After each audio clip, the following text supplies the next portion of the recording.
கோலமாய நீண்மதில். இந்த பாடலோட பொருளை பார்க்கலாம்.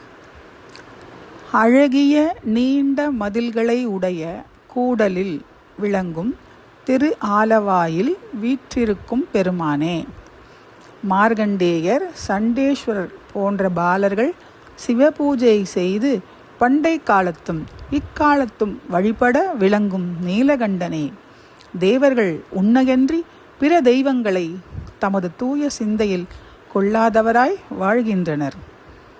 ஆதி அந்தமில்லா ஆலவாய் அண்ணலே, உலகத் தோற்றத்திற்கும் ஒடுக்கத்திற்கும் நிமித்த காரணமாய் விளங்கும் திரு ஆலவாயில் வீற்றருளும் இறைவரே, பேரொளி பிழம்பாக விளங்குபவரே, பெரும் சோதிக்குள் ஜோதியாய் ஒளிர்பவர் நீங்கள்.